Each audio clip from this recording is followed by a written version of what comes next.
Bonjour à tous. Précédemment, dans une autre vidéo, je proposais l'unboxing de la Imu Z3, une montre connectée pour enfants avec des fonctionnalités que moi je jugeais vraiment euh, indispensables et sympas pour suivre ces enfants, avec notamment une position GPS, une caméra qui permet de faire des appels visio, une étanchéité, ce que j'ai pas trouvé chez d'autres montres qui effectivement leur faisaient défaut. C'était un peu le défaut des autres montres, pas d'étanchéité. Et effectivement, lorsqu'on se rend en voyage ou qu'on loue en vacances, etc., on aime pouvoir ne pas avoir à se soucier du moins d'avoir enlevé ou non la montre. Je proposais dans la vidéo d'unboxing de faire un premier allumage de la montre ensemble, de le découvrir ensemble, et peut-être plus tard en faire une autre vidéo pour les tests et retours après quelques jours ou semaines d'utilisation. Et donc, je propose qu'on l'allume ensemble. Alors, avant de l'allumer, je vais mettre la carte SIM, parce qu'effectivement, l'avantage de cette montre, de cette Imu Z3, c'est qu'on a un port nano SIM, et donc pas besoin de s'embêter avec des eSIM, etc. Alors ça peut être un avantage dans certains cas, et je le conçois, mais dans mon cas, à moi, j'avais déjà une nano SIM utilisée sur un smartphone. C'est une nano SIM, alors en l'occurrence elle est chez Free, elle est à 0 € parce que j'ai une Freebox, et donc ça ne me crée pas de budget mensuel, puisqu'elle est à 0 € avec mon abonnement, et donc je peux l'utiliser au quotidien sans avoir à payer un abonnement, ce qu'on trouve parfois chez d'autres constructeurs qui proposent la montre avec une eSIM intégrée et où on est contraint de payer un abonnement à chaque fois qu'on veut utiliser la montre, même si c'est sans engagement, on est quand même contraint d'utiliser leur eSIM ou d'avoir une eSIM d'un autre opérateur qui nous facture aussi mensuellement le fait d'en avoir une. Là, en l'occurrence, je cherchais une montre qui avait un port nano SIM pour me soustraire à tout ça. Alors, on a fourni un petit gadget qui nous permet de retirer le socle de nano SIM, qui est bien fixé car effectivement la montre étant étanche, il faut qu'elle puisse bien tenir avec le joint. Il m'a échappé. Hop. Et voilà. La nano SIM en question. Hop. Donc elle est en place dans le bon sens. Et on va la remettre dans le bon sens. Hop, un petit clic qui confirme qu'on est tout bien. Le bouton Power est présent ici. Je reste appuyé sur le bouton.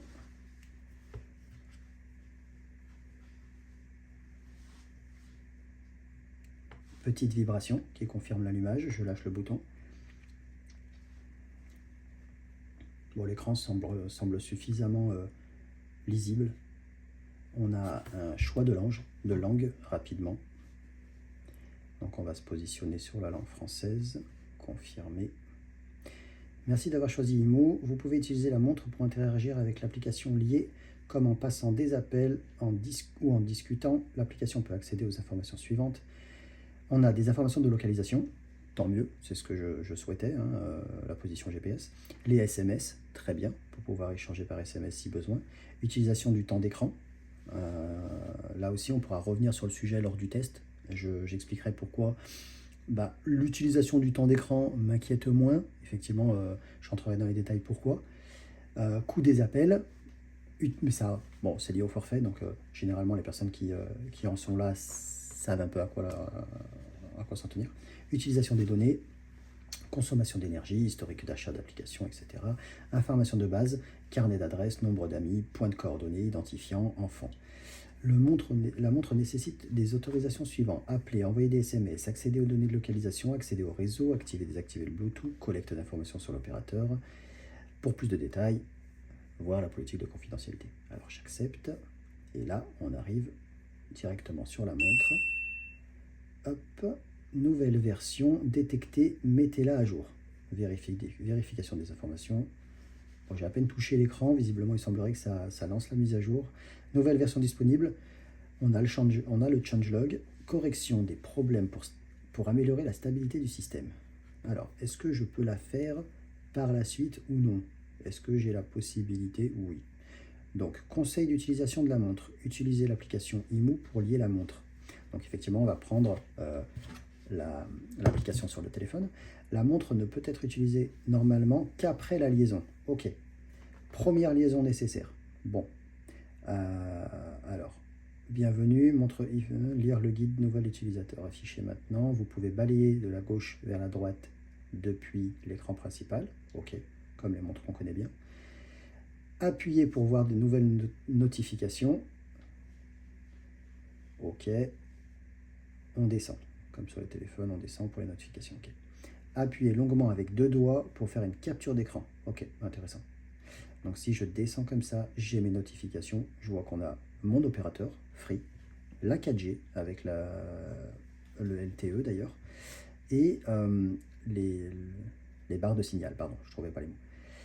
Ensuite, on a le volume qu'on peut ajuster, la réactivité est plutôt pas mal. On peut augmenter la luminosité. D'ailleurs, elle se fait que quand je lâche et pas au fil de l'eau.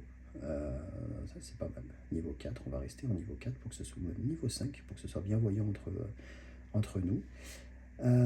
Donc, on testera tout ça dans un instant. On voit qu'elle a 32% de batterie. On a des menus accessibles. Ok, ajouter des amis, code de liaison, les pas. Elle compte les pas, pas mal. Il me semblait que la Z3 ne le faisait pas. C'est une bonne chose, on va voir. On testera la caméra par la suite. L'alarme, secouer. Ok, message composé et les paramètres.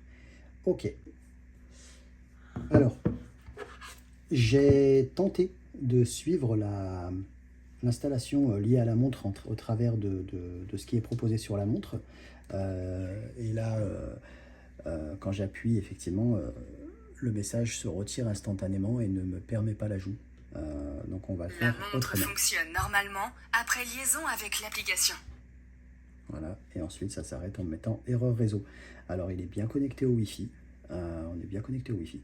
Et on a bien la 4G de présent. Donc, on va faire autrement. Mais c'était un point à signaler malgré tout. On va le faire autrement. Ici, je suis en train de télécharger l'application directement depuis l'Apple Store. IMU Watch Phone. Je l'installe à la main, enfin manuellement sans suivre un QR code. Et on va voir comment ça se passe. Les conseils, merci d'utiliser OK. Sélectionner l'année de naissance du parent pour débloquer. Donc on va sélectionner l'année de naissance. OK. Connexion rapide. Donc on va faire une connexion rapide.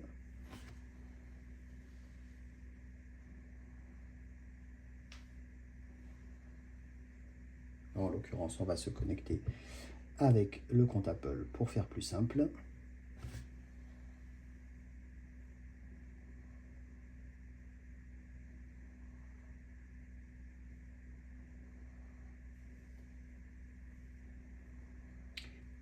Saisissez un numéro de portable. Donc on va saisir un numéro de portable.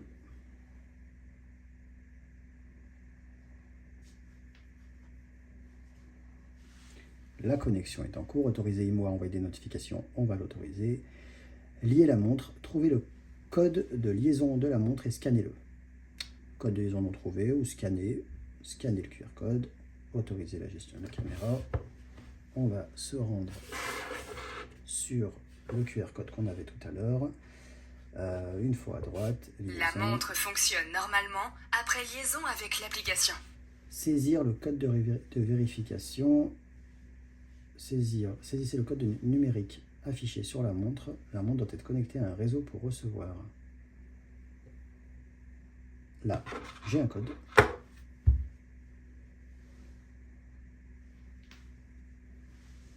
OK, vérifier. Support Télécom, il a reconnu le modèle. Je suis le tuteur légal, ok. Sélectionnez le nom par lequel l'utilisateur de la montre vous appelle. Donc moi je suis papa.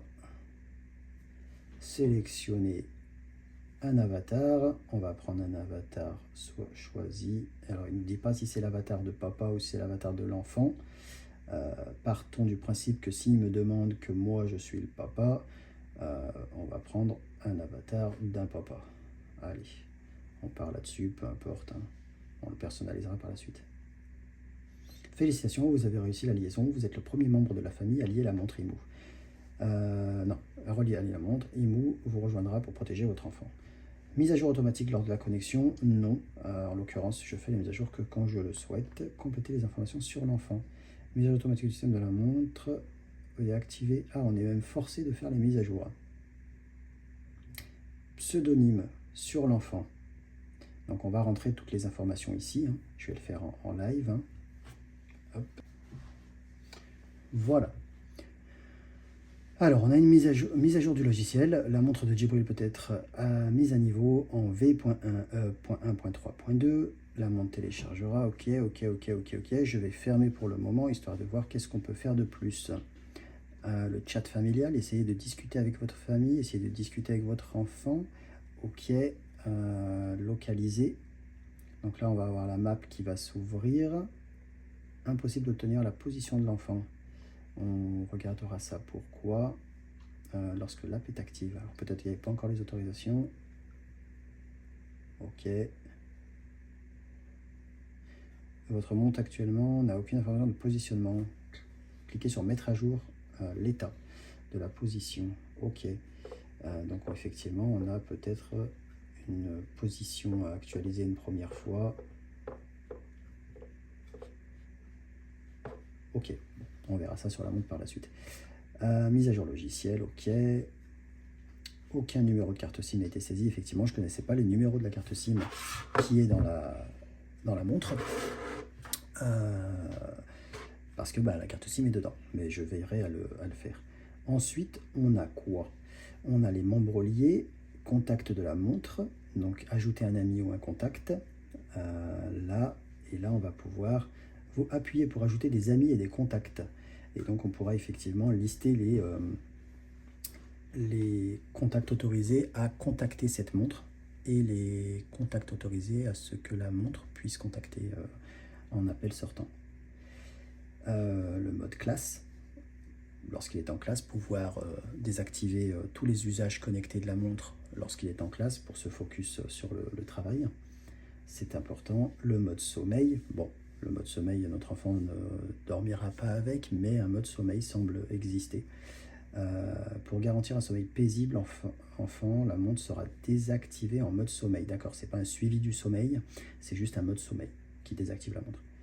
Le mode écho, un mode écho, définissez le niveau de batterie requis pour procéder au changement du mode. Il passera automatiquement un mode lorsque le niveau de batterie sera atteint. Ok, donc on a un mode écho et un mode standard. Application désactivée, ok. On peut désactiver des applications et en laisser activer, ça c'est sympa. Ça peut effectivement créer des limitations lorsque nécessaire. La gestion du chat, on a autorisé le chat, on peut même restreindre l'utilisation du chat, c'est sympa. Passer un appel vidéo à un ami, autorisé, ok. Accoler pour ajouter des amis, ok. En l'occurrence, nous, personne d'autre n'a cette montre, mais effectivement, si c'était le cas, potentiellement, il serait possible de désactiver la fonctionnalité. Les paramètres, d'accord, à chaque changement, ça confirme, ok. Ajouter des amis depuis les contacts, ok, on n'a pas, c'est pas mal gradué. Protection de sécurité, alors on en était là. Contrôle de durée d'utilisation de la montre, ok. Centre d'application. J'imagine que je suis redirigé, mais ça aboutit à rien. Peut-être qu'il faut mettre la montre à jour ou je ne sais pas encore. Protection de sécurité. Ah. Notification d'arrivée et de départ de l'enfant. Ça, c'est sympa. Rejeter les appels inconnus. Très très bien. Activé par défaut. C'est très très bien. Avec un historique des appels rejetés. Très bien. Mise en marche et arrêt programmé de la montre. Intéressant. Pour qu'elle s'éteint tout seul le soir. Pourquoi pas. La montre est éteinte la nuit pour prolonger son autonomie pendant la journée. Ok.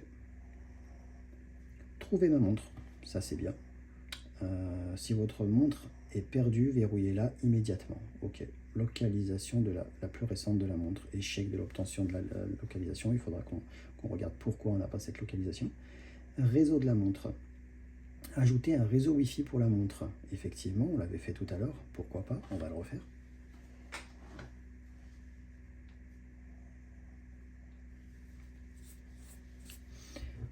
Plus tard, le réseau est ajouté. Ok, très très bien. Fond d'écran. On peut personnaliser le fond d'écran. Ça c'est sympa, on le fera par la suite. Assistant de transfert. Transférer un scanner code. Ah, si on a une nouvelle montre. Ok. D'accord. Et des commentaires, nous contacter, paramètres de l'application, compte et sécurité, notification, etc. Effacer les données à propos. À propos. Ok. Ok. Donc nous voilà. Est-ce que j'ai une localisation? Non. J'ai pas l'information sur la batterie pour le moment. Hop, je peux parler avec Jibril. Maintenir pour parler. Autoriser le micro. Maintenir pour parler. Ah, effectivement. Ça fonctionne. Appuyez longuement. J'ai vu. Papa. Maintenir pour parler. Ok, donc le volume est correct. Est-ce qu'on peut l'augmenter ou pas? Maintenir pour parler. Ok. Maintenir pour parler. On va aller voir sur le téléphone. On a une réponse. Maintenir pour parler. Ok. Donc déjà, on doit passer par l'application pour tout échanger. Il faudra qu'on voit par la suite si on peut utiliser le message et d'autres manières pour échanger. Donc effectivement, je peux écrire. J'ai accès à des emojis, un album photo, des vidéos et la caméra. Ok. Ok pour ça.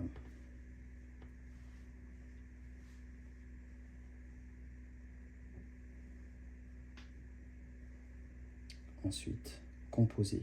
On va composer un numéro de téléphone et on va voir l'appel. Alors.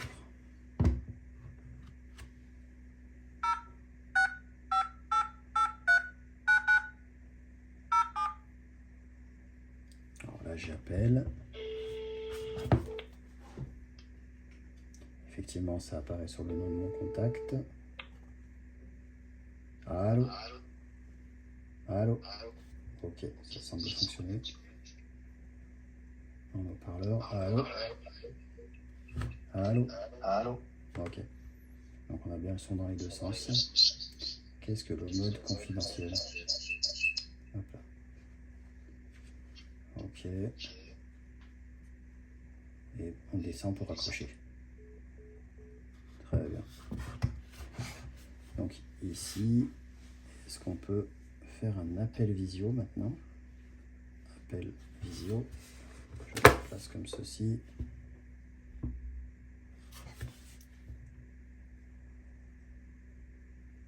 En attente de réponse. Ok. Et là, on a un appel visio. J'enlève le parleur pour pas faire de bruit.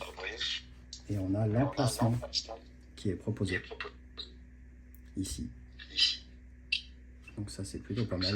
On n'a pas l'emplacement parce qu'on n'a pas dû donner les autorisations encore. Petite fenêtre. Ok. Et on peut raccrocher.